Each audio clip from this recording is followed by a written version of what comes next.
Wow, guys, Marco Rubio destroys this ABC host after he asks one intense question about President Trump. This network has already been sued for its outlandish claims targeting people, so this is about to be a crazy video. Before that, I need you guys to check out his channel in the description and hit the subscribe button. Let's get right to it. Let's do it. Speak with Secretary of State Marco Rubio. Mr. Secretary, thank you for joining us this morning. Congratulations on unanimous confirmation by the Senate. That's rare these days. Let's begin with January 6th pardons. Back when this happened, you called it a national embarrassment, saying we now have third world countries that are lecturing us and we have tin pot dictators that are mocking us.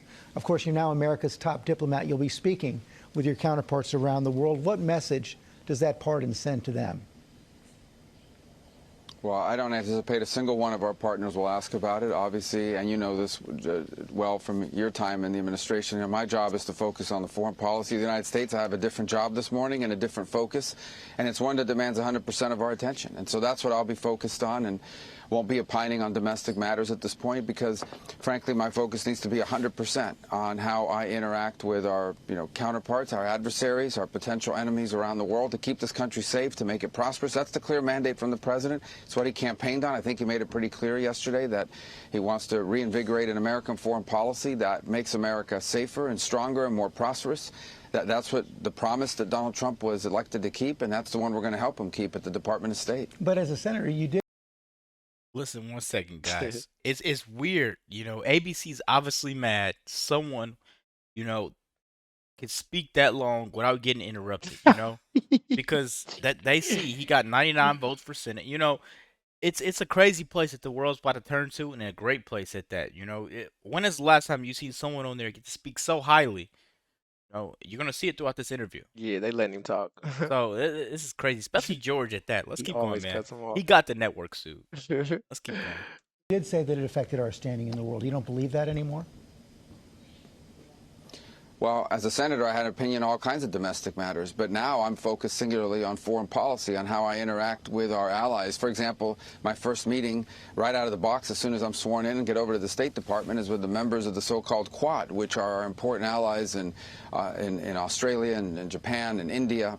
And we'll be talking to them and we'll be focused on that. None of these domestic topics are going to come up. They're going to be focused on how do we make our relationship one that increases and strengthens not just our position in the world, but, for example, freedom of navigation in the Indo-Pacific. And those are the kinds of things that we're going to be focused on 100%. And that's the things I'll be talking about. President Trump also issued the executive order to delay the ban on TikTok yesterday. As a senator, you led the charge in warning that the app poses a major national security risk. It exposes the data of millions of Americans to being stolen by the Chinese government. So why give TikTok a break now? Do you endorse this move?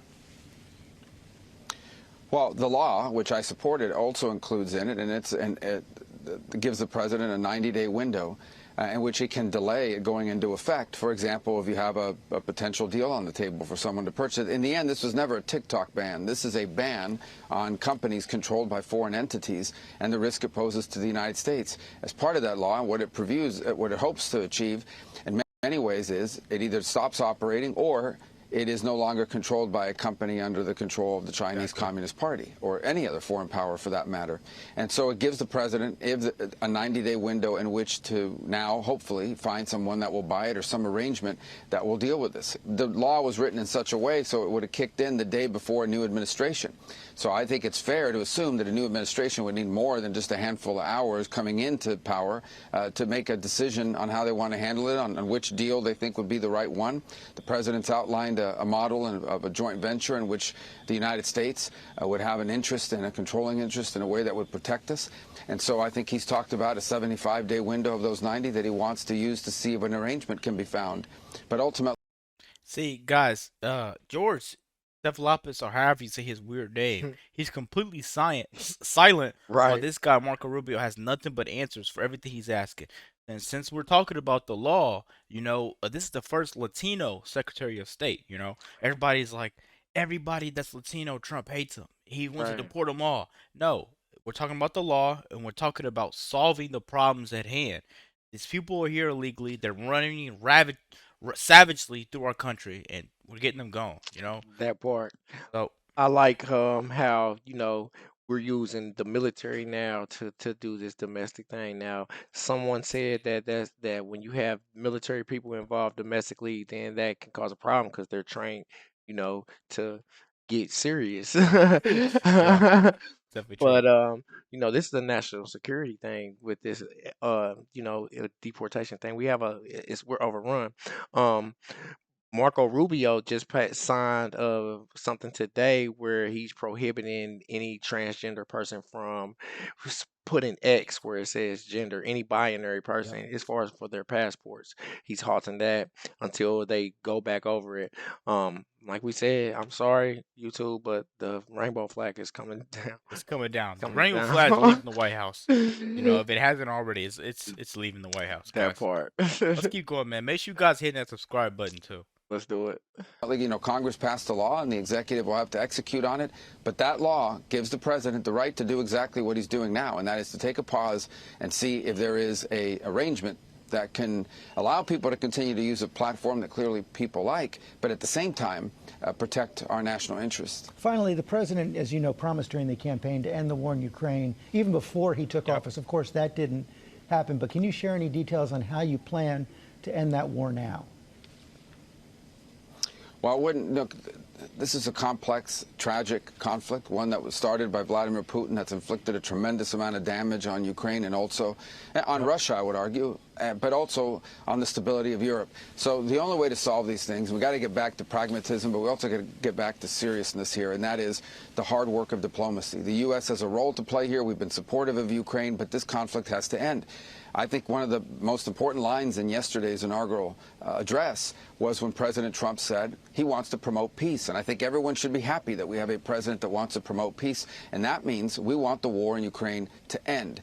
Now, obviously, it's going to involve complex and hard diplomacy. It has to be vigorous. Every side's going to have to give because neither Russia nor Ukraine can achieve the maximalist goals that they may have for this conflict. But he wants the dying to stop. So it will not be simple. It will not be easy, but it is important. It has to happen. That's a priority, and we'll be working on that. And it won't be negotiated in press conferences or interviews. It'll have to be negotiated the way all of these kinds of deals are negotiated, and that is in settings in which we use our leverage, our influence, our national power to bring about not just an end to a conflict, but also to provide long-term stability for Europe and beyond. I don't think anyone wants to see a conflict end only to see it restarted 2 or 3 years down the road. Mr. Secretary, thanks for your time this morning. Like Israel-Palestine. Yeah, you might as well call it an interview at that point, guys, because he was just sitting there looking for a gotcha moment the whole entire time. Marco Rubio just simply wasn't going for it. It's obvious that George doesn't want to talk about these preemptive pardons that Joe Biden issued, to his family and friends, people that helped him out, paid him money, Stayed just away from because that topic, I noticed. Trump is going to attack them. That doesn't even make sense. He- These people broke the law. Dr. Fauci, I can't say it on YouTube what you did to the world, but you've done horrible things. Pelosi, come on, man. Man, a lot of these people who have preemptive pardons the pardons go back to January Yep. 2014. Yep. So it makes you wonder, what did they do January 2014? Like, y'all All this time, that's my number Crazy. one question. I mean, you tell me what y'all think, YouTube, I that can part. smell another lawsuit coming to ABC's way. It's like $15 or $20 million 1 point. I can Right. see them getting It sued was, for I think way 15 more. million was what it was, but I can see that they're tiptoeing around now. You see, like you said, they let Marco Rubio talk the whole time. Yep. ABC don't never let him talk. I You know what I'm noticed saying? that immediately because anybody gets on there, if you're supporting Trump or you're They Republican, just try to tear you the down. whole time they're looking for the gotcha moment. Right. Something to make people think, oh, Trump's cabinet is not it. Or these people supporting Trump, Republicans are not it. But it was definitely a bipartisan taking him into the cabinet.